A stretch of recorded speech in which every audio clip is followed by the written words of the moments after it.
ಕೋಲಾರ ನಗರದ 17ನೇ ವಾರ್ಡ್ನಲ್ಲಿರುವ ಪಾರ್ಕ್ನಲ್ಲಿ ಪಾರ್ಕ್ ಲೆಜೆಂಡ್ಸ್ಗಳಿಂದ 76ನೇ ಗಣರಾಜ್ಯೋತ್ಸವವನ್ನು ಆಚರಣೆ ಮಾಡಲಾಯಿತು. ನಗರಸಭೆ ಅಧ್ಯಕ್ಷೆ ಲಕ್ಷ್ಮೀ ದೇವಮ್ಮ ಕುರಿಗಳ ರಮೇಶ್ ರವರು ಧ್ವಜಾರೋಹಣ ನೆರವೇರಿಸಿ ಮಾತನಾಡಿ, ಗಣರಾಜ್ಯೋತ್ಸವ ಭಾರತ ಸಂವಿಧಾನವನ್ನ ಅಂಗೀಕರಿಸಿದ ದಿನವನ್ನ ಸೂಚಿಸುತ್ತೆ. ಸಮಾನತೆ ಮತ್ತು ಭ್ರಾತೃತ್ವದ ಮೌಲ್ಯಗಳನ್ನು ಗೌರವಿಸುವ ರಾಷ್ಟ್ರೀಯ ಹೆಮ್ಮೆ ಮತ್ತು ಸ್ಮರಣೆಯ ದಿನವಾಗಿದೆ ಅಂತ ಹೇಳಿದರು.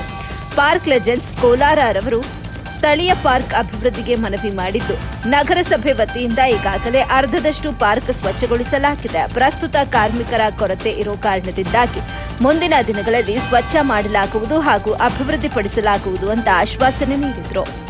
ಅಂಜುಮಾನ್ ಉಪಾಧ್ಯಕ್ಷ ಟ್ರ್ಯಾಕ್ಟರ್ ಮುಸ್ತಫಾ ಮಾತನಾಡಿ, ಹಲವಾರು ವರ್ಷಗಳಿಂದ ಪಾರ್ಕ್ ಲೆಜೆಂಡ್ಸ್ ಕೋಲಾರ ರವರುಗಳಿಂದ ರಾಷ್ಟ್ರೀಯ ಕಾರ್ಯಕ್ರಮಗಳನ್ನು ಆಚರಿಸಿಕೊಂಡು ಬರುತ್ತಿದ್ದು, ಪಾರ್ಕ್ ಅಭಿವೃದ್ಧಿಗೆ ಶಾಸಕ ಕೊತ್ತೂರು ಮಂಜುನಾಥ್ ರವರನ್ನು ಹಾಗೂ ಎಂಎಲ್ಸಿ ನಜೀರ್ ಅಹಮದ್ ರವರುಗಳನ್ನ ಕೋರಲಾಗುವುದು ಅಂತ ತಿಳಿಸಿದ್ರು.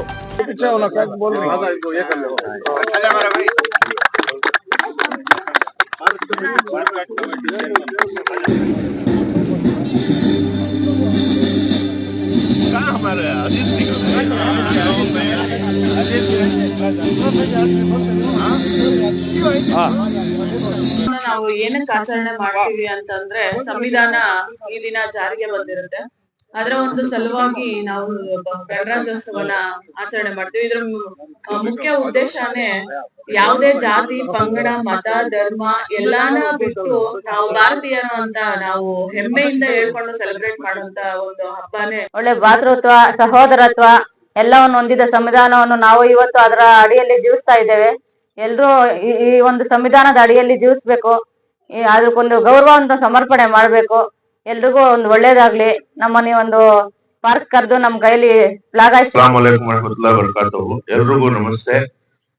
ಇವತ್ತಿನ ದಿನ ಗಣರಾಜ್ಯೋತ್ಸವನ್ನ ನಾವು ಎಲ್ಲರೂ ಸೇರಿ ಪಾರ್ಕ್ ಗ್ರೂಪ್ ಇಂದ ಆಚರಿಸ್ತಾ ಇದ್ದೀವಿ.